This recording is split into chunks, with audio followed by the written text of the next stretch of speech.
Hello viewers, update today YouTube চ্যানেলের আবার একটা আপডেট ভিডিওতে আপনাকে স্বাগতম। ভিউয়ার্স, প্রাথমিক বিদ্যালয়ে প্রধান শিক্ষকের 2382 পদে সরাসরি নিয়োগ। ভিউয়ার্স, একেবারে খুশির একটি সংবাদ। প্রাথমিক বিদ্যালয়ে প্রধান শিক্ষক নিয়োগে মহা খুশির সংবাদ। ভিউয়ার্স, একেবারে আপডেট নিউজটি প্রকাশ করে কালের কণ্ঠ সহ বেশ কিছু জাতীয় পত্রিকা। নিউজটি প্রকাশ হয় 3 আগস্ট 2025। ভিউয়ার্স, চলুন বিস্তারিত জেনে নেই। সরকারি প্রাথমিক বিদ্যালয়গুলোয় প্রধান শিক্ষকের শূন্য পদ পূরণে বিশেষ উদ্যোগ নিয়েছে প্রাথমিক ও গণশিক্ষা মন্ত্রণালয়। এরই মধ্যে প্রধান শিক্ষক পদে সরাসরি নিয়োগযোগ্য পদে নিয়োগের চাহিদার তথ্য জানিয়ে সরকারি কর্ম কমিশনে পিএসসি চিঠি দিয়েছে মন্ত্রণালয়টি। সরকারি কর্ম কমিশনে চিঠি দিয়েছে মন্ত্রণালয়টি। পিএসসির জনসংযোগ কর্মকর্তা এস মতিউর রহমান প্রাথমিক ও গণশিক্ষা মন্ত্রণালয়ের চিঠি পাওয়ার কথাটি গণমাধ্যমকে নিশ্চিত করেছেন। এর আগে প্রাথমিক ও গণশিক্ষা মন্ত্রণালয় সরাসরি নিয়োগযোগ্য 2382 পদে নিয়োগে পিএসসিতে চাহিদা প্রেরণ করেন।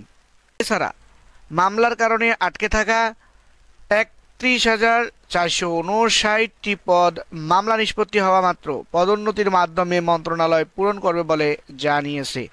দেশের 65,569টি সরকারি প্রাথমিক বিদ্যালয়ের বিপরীতে অনুমোদিত প্রধান শিক্ষকের পদ রয়েছে 65,502টি। বর্তমানে 31,396 জন প্রধান শিক্ষক কর্মরত আছেন, আর শূন্য পদ রয়েছে 34,106টি। এর মধ্যে 2,647টি পদ সরাসরি নিয়োগযোগ্য।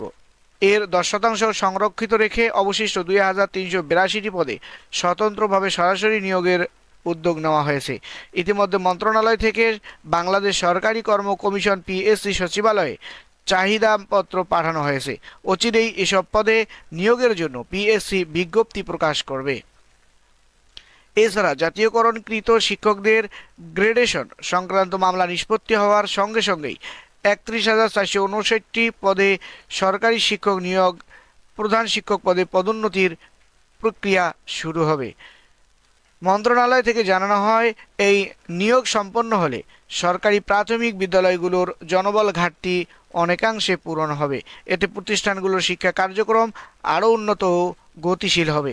সরকারের প্রত্যাশা, এই পদক্ষেপের মাধ্যমে প্রাথমিক শিক্ষার মান কাঙ্ক্ষিত পর্যায়ে উন্নীত হবে।